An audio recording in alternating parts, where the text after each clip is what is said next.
Halo teman-teman, kembali lagi di kanal YouTube Kadal Merah Putih nih. Kali ini kita mau latihan soal Olimpiade Fisika khususnya untuk bab gerak parabola. Nah, kita langsung saja yuk. Aku udah punya satu soal nih. Katanya, diberikan dua buah peluru ditembakkan secara bersamaan dengan kecepatan awal 25 meter per sekon dari ketinggian 25 meter. Peluru pertama bersudut awal θ terhadap horizontal, sedangkan peluru kedua bersudut awal 180 derajat terhadap peluru pertama. Nah, nilai cos θ sama dengan 0,6. Ketika kedua peluru mencapai tanah, jarak antar keduanya adalah berapa meter katanya. Mungkin di sini aku akan gambarin dulu gimana sih peristiwa yang dimaksudkan oleh soal. Jadi, pertama anggap ada satu titik acuan di sini. Lalu kemudian ada dua buah peluru yang ditembakkan ke arah yang berlawanan. Betul kan? Ke arah berlawanan kan? Di sini kan disebutkan bahwa peluru pertama dengan yang kedua itu membentuk sudut 180 derajat. Ya, dengan kata lain mereka berlawanan arah dong. Nah, jadi peluru pertama itu dia ditembakkan, kita anggap saja ke kanan lah ya, kanan. Nah, ini saya peluru pertama nih, dan ke arah kanan dengan membentuk sudut θ terhadap horizontal. Nah, ini aku sebut saja sudut horizontalnya. Sedangkan peluru kedua itu membentuk sudut 180 derajat terhadap peluru pertama. Ya, dengan kata lain dia arahnya ke sini dong. Begitu. Ingat, kalau misalnya ada sudut seperti ini ya, lalu ada garis melintang di sini, maka itu sudut berseberangan kan? Sudut apa sih? Lupa namanya. Pokoknya kalau ini θ, maka di sini juga pasti θ lah. Nah, begitu. Lalu, kita tuh diminta buat cari jarak kedua peluru ketika mencapai tanah. Jadi kan dia tuh bakal ketembak kan peluru tuh. Gerak sini, dia bakal ke puncak dulu. Aku ganti warna bentar. Dia bakal ke puncak, terus jatuh sampai ke tanah. Nah, di sini. Sedangkan ini, ya dia bakal gini aja kan, sampai ke tanah deh.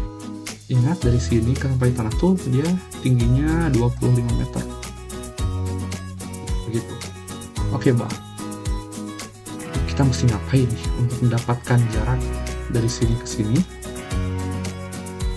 Nah, kita sebut saja S1, sedangkan dari sini ke sini kita sebut saja S2. Untuk mencari jarak kedua peluru, kita tinggal jumlahkan kan ya, S1 tambah S2. Oke. Pertama mungkin kita cari S1 dulu ya. Gimana nih untuk dapatkan S1? Kita analisa dulu gerakan pelurunya. Titik acuan itu kita sebut saja titik 0,0. Jadi kita bisa anggap gerakan peluru tadi ada di sebuah bidang kartesius yang titik pusat ini, yang ini itu titik 0,0. Sehingga kalau kita bikin sumbu kartesiusnya, ini jadi sumbu Y kan, ini sumbu X. Begitu. Lalu ini sudut θ. Nah, kalau kita pengen cari jarak, berarti yang kita bicarakan adalah jarak tempuh yang dicapai oleh peluru tersebut di sumbu X kan. Nah, ketika asumsikan saja misalnya di sini tanahnya di sini, berarti kan yang kita cari adalah jarak S1 ini adalah jarak di sumbu X kan. Nah, segini. Di sumbu X apa nih? Sumbu X negatif. Nah, begitu. Lalu, gimana nih cara untuk mendapatkannya? Ingat, gerak parabola itu dia adalah gerak dua dimensi. Yang berarti kita harus analisa sumbu X-nya dan juga sumbu Y-nya. Oke, kita lihat dulu sumbu X-nya ya. Untuk menganalisa sumbu X, maka kita perlu proyeksi dulu dong si peluru ini, si gerakan vektor peluru yang arahnya ke kiri bawah ini. Kita anggap saja ini kan V0, kalau ini adalah Vx. Sedangkan ini yang ke bawah adalah VY. Dua-duanya ke arah negatif. Jangan lupa itu. Nah, dengan demikian, untuk mendapatkan Vx gimana caranya? Vx itu sama dengan V0 dikali cos theta. Benar? Iya, cos theta. Cos alpha dulu deh, cos alpha. Nah, ingat, si alpha ini tuh berapa nilainya? Nah, kalau kalian perhatikan, dia tuh kan arahnya ke arah sumbu. Ke arah kiri bawah ya, berarti kalau kita hitung itu dari sini ke sini. Nah, inilah sudut alpha. Dengan kata lain, si alpha itu adalah cos 180 ditambah theta. Dimana V0 nya ini adalah ke arah bawah kan ya, ke arah sini. Berarti ini negatif karena berlawanan dengan V0 nya si sumbu N. V0 nya peluru pertama nih, walaupun sama-sama V0 kan ya. Tapi karena kita berbicara vektor, kita harus perhatikan juga positif negatifnya.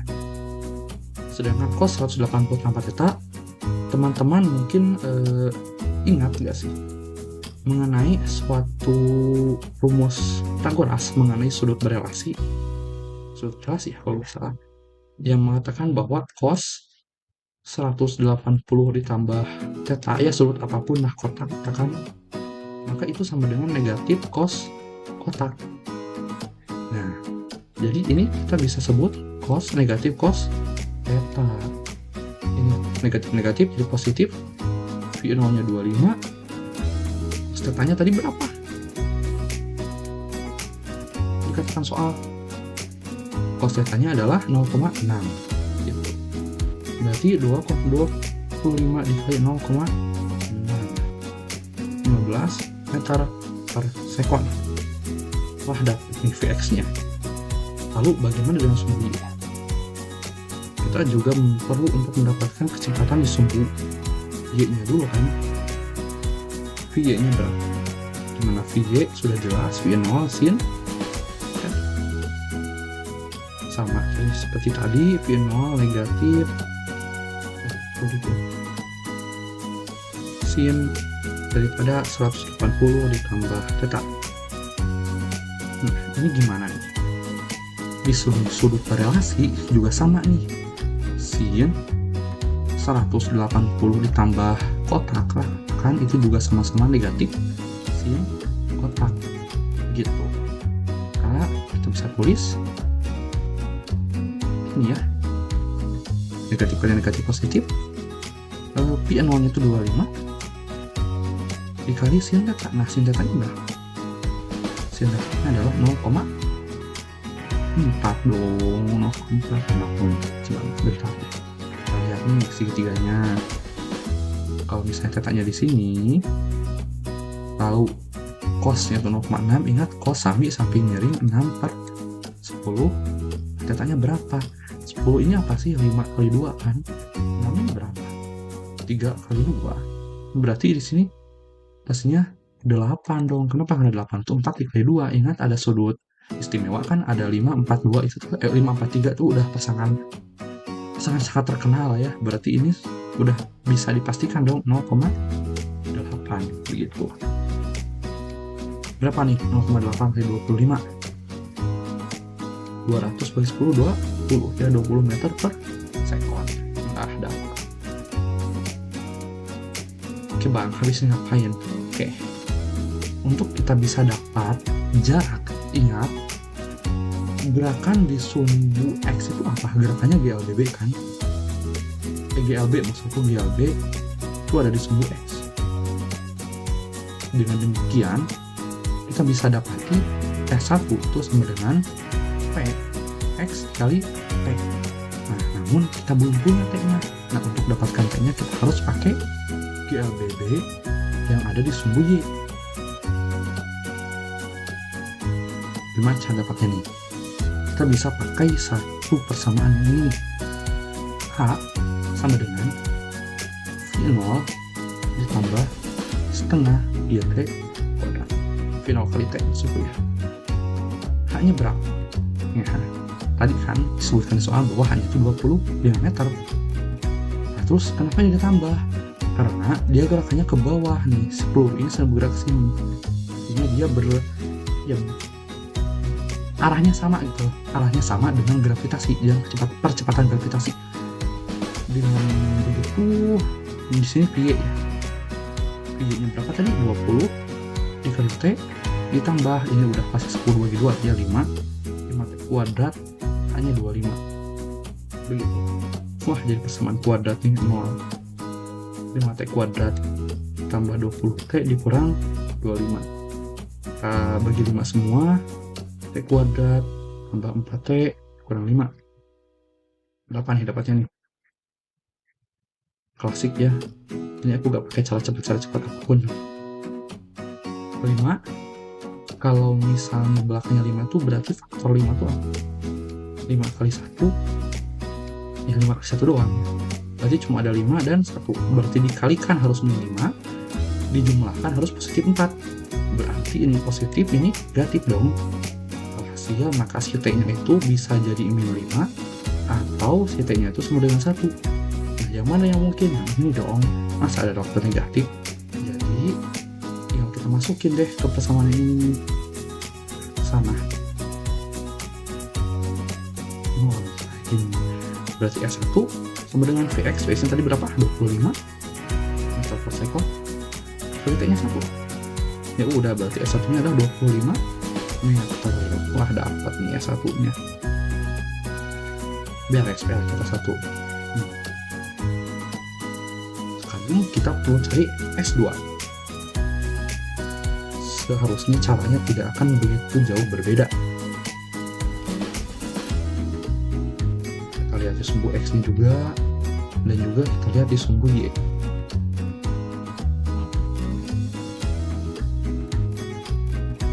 Gitu. Namun kalau kita perhatikan dia arahnya ke atas nih, berarti udah pasti positif semua. Lihat, oke, kita lihat Px nya berapa? Pi 0 cos tetap dong, sama aja kan, arahnya tuh ke sana, katanya di sini ini sumbu X nya, ini sumbu Y nya. Ini proyeksi dari Vx dan ini proyeksi dari Vy. Itu kan kalau V0 nya 25, cos θ nya 0,6, maka ini 25 dikali 6 bagi 10. 25 dikali 6 itu berapa? 150 ya, 150 bagi 10 15. Benar nggak sih? Itu 15. Oh iya benar 15. Malu deh kalau salah. Nah, sekarang V nya gimana? Sama juga dong, Vy sin theta. Karena sekarang semuanya positif. Nih lihat nih, tetanya di sini kan ke arah sini. Nah, theta. Sekarang tadi kan alpha, ya alpha dari sini patokannya di sumbu X positif di sini. Gitu. Jadi ini gak usah dihitung lah, sama kok. Sin tetanya udah pasti 0,6 kan, 0,8 maksudku. Maka ini 20 lagi, itu meter per second. Apakah hasilnya juga bakal sama? Belum tentu ya teman-teman. Coba kita lihat nih gerakan dari sumbu Y ini dulu deh. Sumbu Y itu dia bakal ada puncak dulu dari sini ke sini. Nah, memuncak dulu, baru deh dia jatuh ke bawah. Nah, baru deh dia ke sana. Lalu masih yakin bakal sama? Ya belum tentu sama ya, coba kita lihat. Pertama, kita harus tentukan dulu waktu dia dari sini nih, dari sini ke puncak. Baru deh habis itu kita cari waktu dia dari sini ke dasar, ke tanah. Caranya sama, kita pakai H sama dengan Vy kali T dikurang setengah GT kuadrat. Nah, ini H kok. Kita jangan H deh sebutnya. Ini 0, katakan H 0 biar beda. Begitu. Untuk cari H0. Nah. Oh, salah guys. Jangan pakai rumus itu. rumus ini nih. Karena kita kan belum tahu ya tinggi H-nya berapa. Kita kan pengen cari H dengan cara semudah mungkin kan. Kalau pengen cara paling mudah ya kita tinggal pakai aja rumus ini. V di puncak sama dengan VY dikurang 2 GH. Nah, ini kuadrat. Ingat kan rumus ini? Ingat loh, VT yang VT VT kuadrat dikurang 2S. Ini plus minus. Nah, rumus ini kenapa minus di sini? Ya karena gerakannya kita pengen cari dulu tinggi dari sini ke puncak, yang mana arahnya berlawanan dengan arah percepatan gravitasi. Kalau begitu, nah V puncak berapa? Nah, kecepatan di puncak di arah sumbu Y itu udah pasti 0. V-nya berapa? Ini 20. Berarti V 20 kali 20 400 dikurang 2 kali G itu 20 dikali H negatif ini, maka 400 per 20 sama dengan H 0 dimasuk ya 0. Berapa nih? 40 bagi 2? 20. Wah, H0 nya 20 ternyata guys. Kalau H0 nya 20 berarti bisnya apain? Bis ini apa? Oke, aku coba juga di sini deh.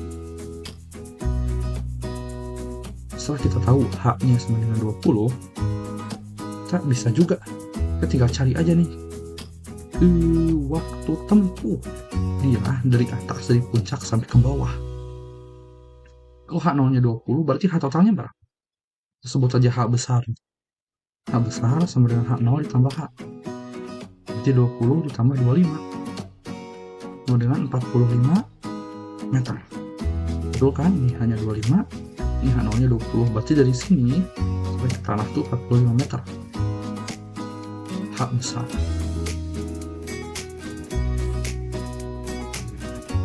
Terus ini ngapain bang? Sama nih kita baru deh kita pakai rumus yang tadi. H besar sama dengan VY dikali T ya, ditambah, nah sekarang ditambah setengah GT kuadrat. Bahkan teman-teman, kita sedang mencari waktu dari sini ke sini.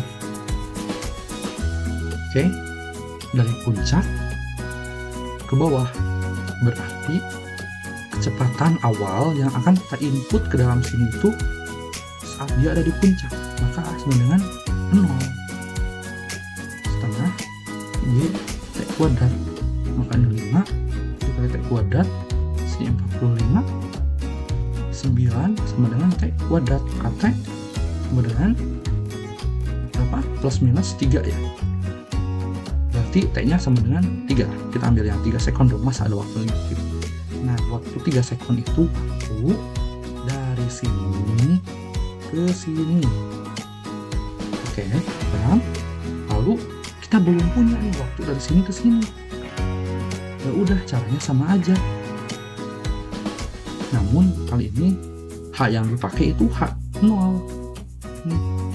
H0 sama dengan VY dikali T ditambah setengah GT kuadrat. Nah, ditambah atau dikurang nih? Dikurang ya. Tadi lupa. Kenapa dikurang? Karena kita sedang menganalisa gerakan dari bawah, dari titik acuan tadi nih sini ke atas. Itu kan dari sini ke sini. Jadi dia bergeraknya berlawanan arah gravitasi yang adanya ke bawah dong. G itu masa ada G kah? Ya intinya di bumi ya. Di planet bumi itu pasti G-nya ke bawah kan. Arah gravitasinya. Kalau begitu di sini 20, VY kali itu berapa? Tadi dapatnya 20 juga kan? Ayo, VY nya berapa? 20. Nah, 20 ya. Dikurang 5 T kuadrat. Wah, bisa bagi 5 semua nih.